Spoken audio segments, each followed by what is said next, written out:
Asalaamu calaykum waraxmatullaahi wabarakaatu asxaabta YouTube channelka ku xiran waan idin salaamay maanta waxaan ka hadli rabnaa sida Bayer lacagta kugu jirta EFC Plus ugu dhigan lahayd adoo isticmaalaya Somali Sarif Bayer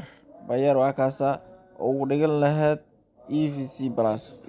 aad dooranaysaa ama Telesom ama Golis ama Zaid ma fahantay Telesom xataa ugu jirtaa Telesom xataa ka dhigi kartaa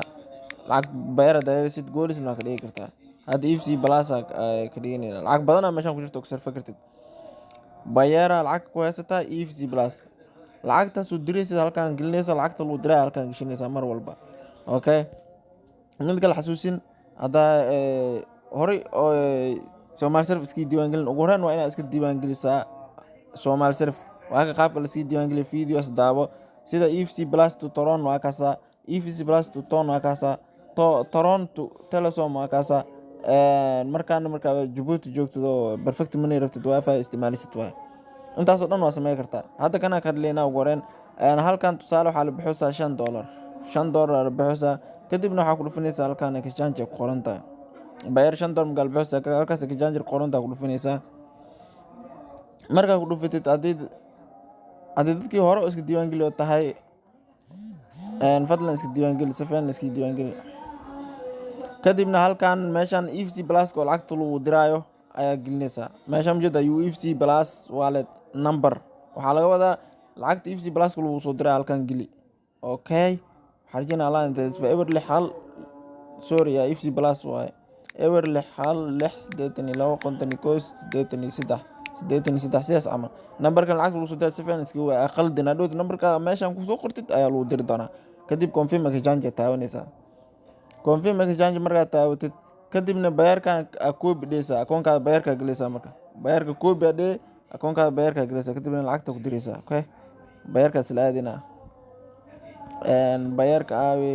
waa kana Bayerka kadibna Bayerkana saana u galeena furena gacanta ku xirtay kadibna waa ka magaal lacagta diraysid waa kana lacagta magaal diraysid halkaan ku dhufanaysaa transfer ku dhufanaysaa halka waa samjida kadibna Bayerkana ku dooranaysaa lacagta soo diraysid waa Bayer Sooma Bayerkaas ka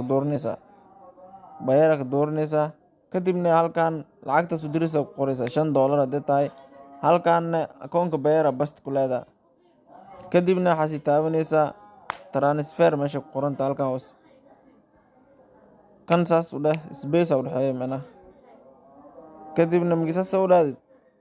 waa kaas space u dhaxeeyo space ka tir kadibna transfer u dhufaysaa hadda space u dhaxaysi mudida oo waa gartay space hadda u dhaxaysid oo ka diida space u dhaxaysiinana okay kadib waa kaasa kadibna transfer ku dhufaysaa transfer markaa ku dhuftid kadib confirm aa leedahay confirm markaa dhaadidna lacagta soo dirsantahay ma fahanti confirm markaa dhaadid lacagta soo dirsantahay markaa lacagta u dirtid halkan oo history taabanaysaa history markaa taabatid lacagta soo dirtay screenshot ka qaadaysaa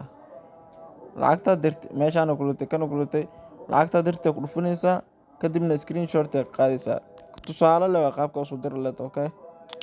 markaas soo qaadid kadibna halkaan soo qaadaysaa halkaan gelinaysaa intaas waa intaas numberka lacagta lagu soo dir lahaa hore ugu shatay screenshot waa intaan okay browser taabanina sawirka inta ma soo korin browser taabanina browser markaa taawano waa kana kan sawirka uu hore waaye ku dhufo sawirkan uu hore waaye ku dhufo markaas u gelisid oo saas u gelisid kadib submit taabanaysaa kadibna lacagtaada si toos ah EFC Plus ku soo gaaraysaa waana manual kadib markii la jeekin garay ay lacagtaada ku soo gaari doontaa insha Allah okay waa kaas saan ku soo baxaya PDF oo dawlad garaysa kartaa waa kana marka inta meesha spending waaye kadibna profit migil soo dhaa lacagta EFC Plus ka qaabkaas ku soo gaaraysaa sidoo lacagta loola baxna waa sidaas waxaan rajaynayaa inaad fahantay hadda waxa caawinaad rabtid WhatsApp kala soo xiriir caadi waa la soo xiriiri kartaa ma fahamtay contact ama support ay imanaysaa caadi waa la soo xiriiri kartaa Somali Sarif waxaan rajaynayaa inaad fahantay. Wassalaamu calaykum waraxmatullaahi wabarakaatuh.